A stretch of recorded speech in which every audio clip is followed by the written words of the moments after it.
Why do you think PlayStation isn't interested in reviving some of their JRPG IPs, like Dark Cloud, Rogue Galaxy, Legend of Dragoon, Legaia, or White Knight Chronicles, whereas Nintendo is the opposite?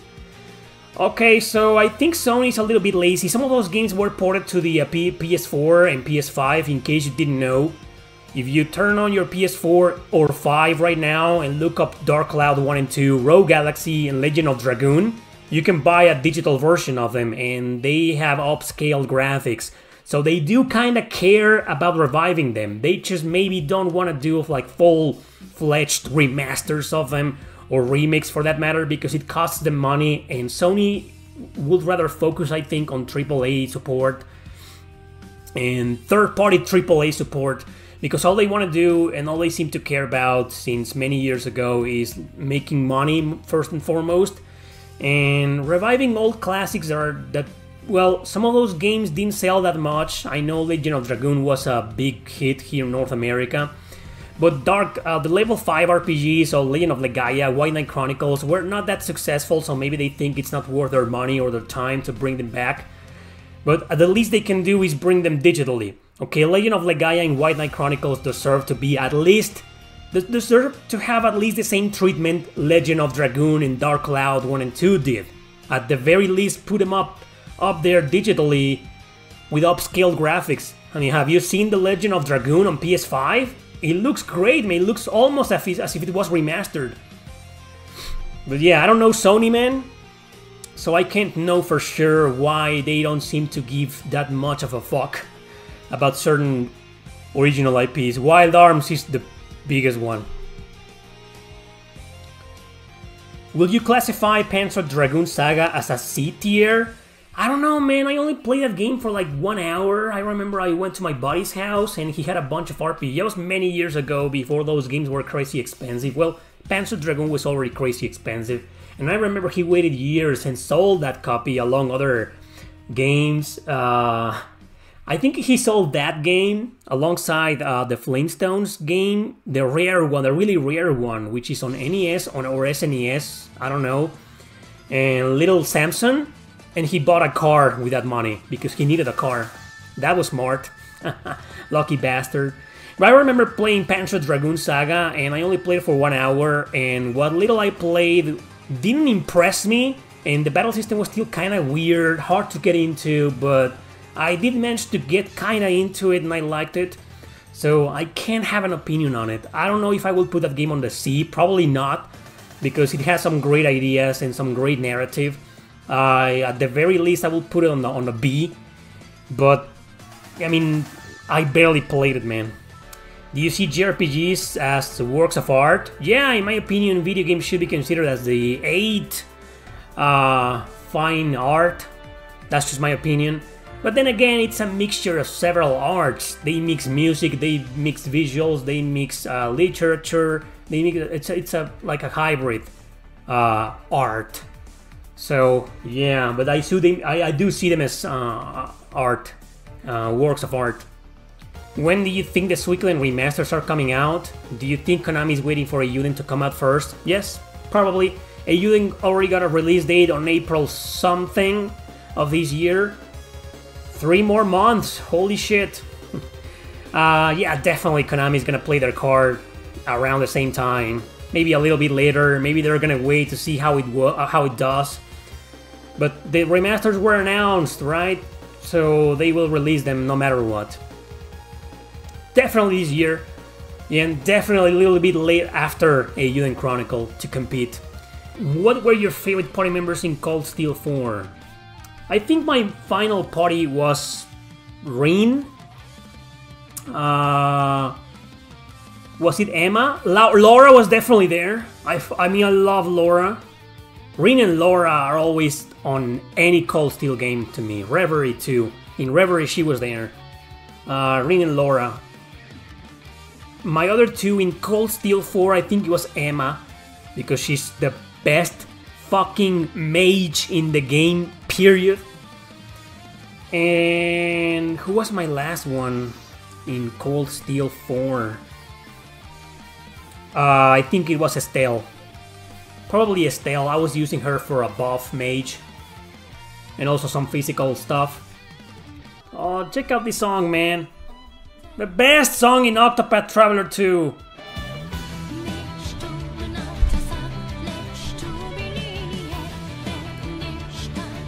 Yeah. The best!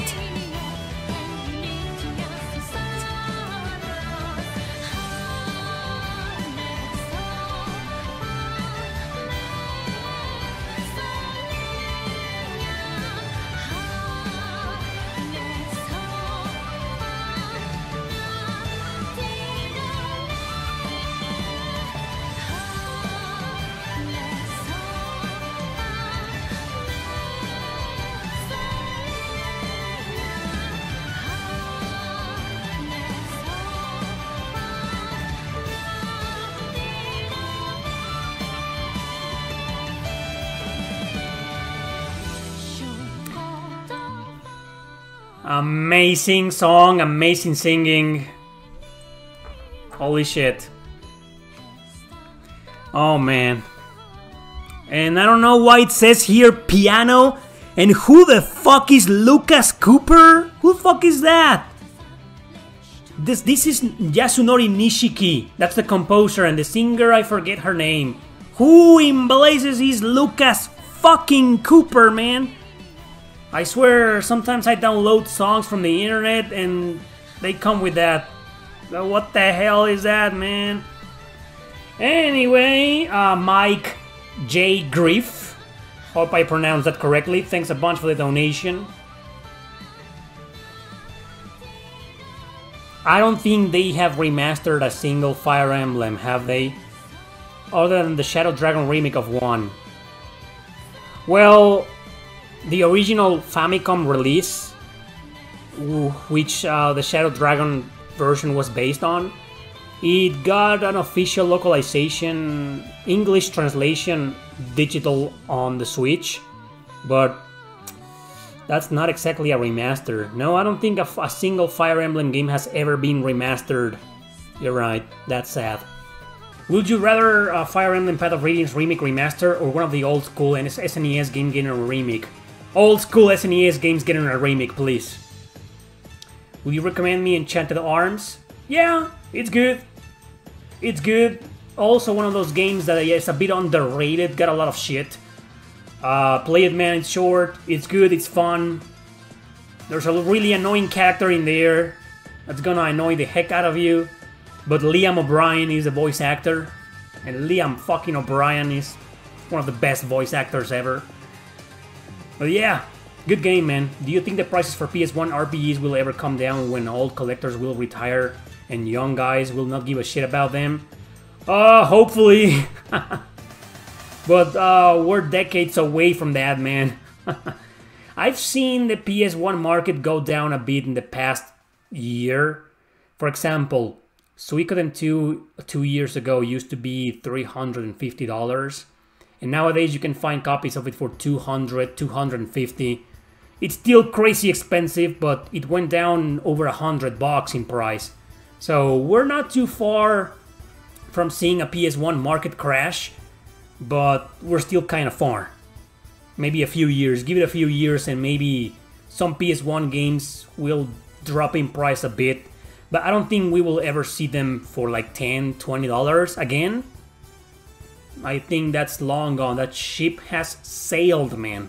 You always play RPGs on normal difficulty? Most of them, yeah. The ones, action RPGs, some of them I play them on easy, because I'm pretty bad at action games. But the rest, I play them on normal, yeah. I don't really like playing games on hard. There is a rumor Switch 2 is coming this year. Well, yeah, about time, Nintendo, because honestly, what the hell? What the hell happened to that JRPG show? Will it ever come back in the future? I'd like for it to come back in the form of a podcast, because that was the original intent. My original intent was for the show to simply be a podcast. But then I started watching that metal show. You remember that show? If you don't, or you don't know what I'm talking about, Google it, look it up.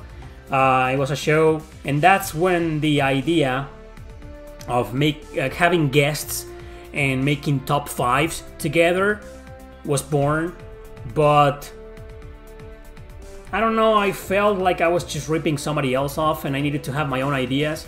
So I'd love for the show to come back in the form of a podcast one day.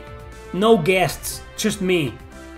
Or I think it will be better to, instead of having guests, interviewing like YouTube, not YouTube, like JRPG personalities. But most of them are Japanese people and they can't speak English and they need a translator and that costs money. So I don't know, but I would love to interview like developers or composers, but I don't think I'm too big a YouTuber, and I probably never will be, as long as the either the right or the left wing controls YouTube.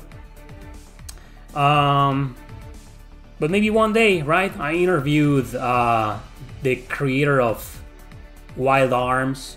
I interviewed the creator of Shadow Hearts. So maybe I could never interview Yasunori Mitsuda, but maybe Ryota Kosuka? Who knows, right?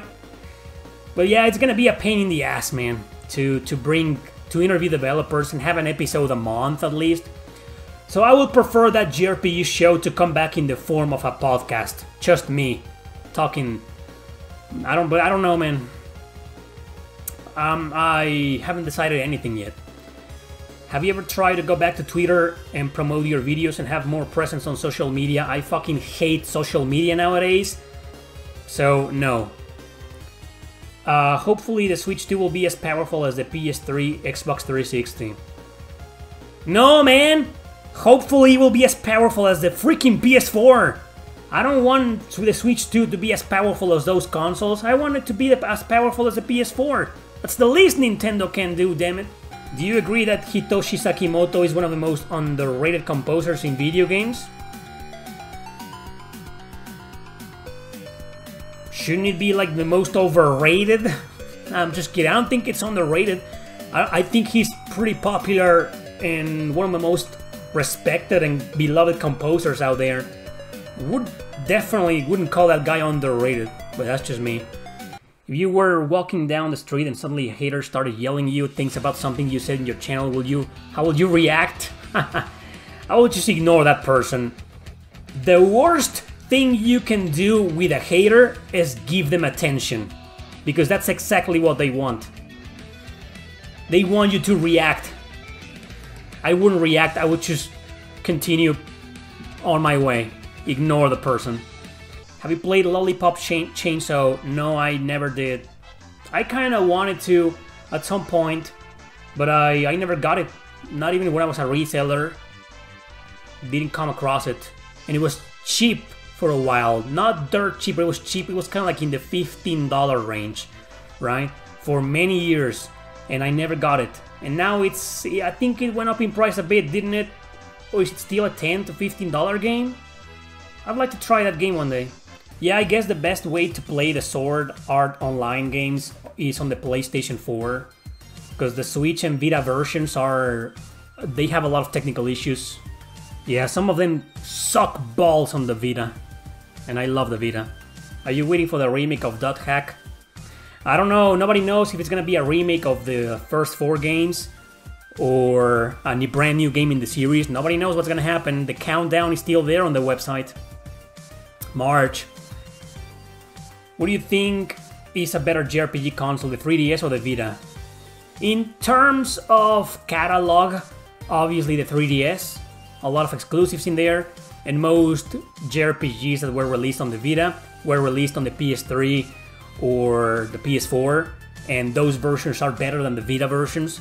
Most of them, not all of them. But in terms of hardware, how the games look, and the emulation, I mean, obviously the Vita is far better. In your opinion, what's the best PS Vita JRPG you have ever played? Exclusive to it, I don't know, it will have to be Freedom Wars, maybe. But the best one that I played on the Vita, contest between Odin Sphere, the remaster, and the Trails of Cold Steel games 1 and 2. Although I also played Ys 8, Lacrimosa of Dana. Probably that one. Oh man, I'm gonna go with Ys 8.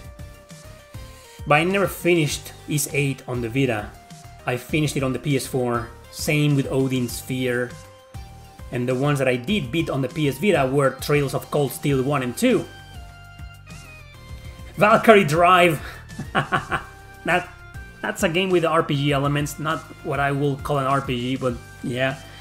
Lots of great fan service in there, but the gameplay is great. The music in Valkyrie Drive, holy shit! Listen to the soundtrack, man.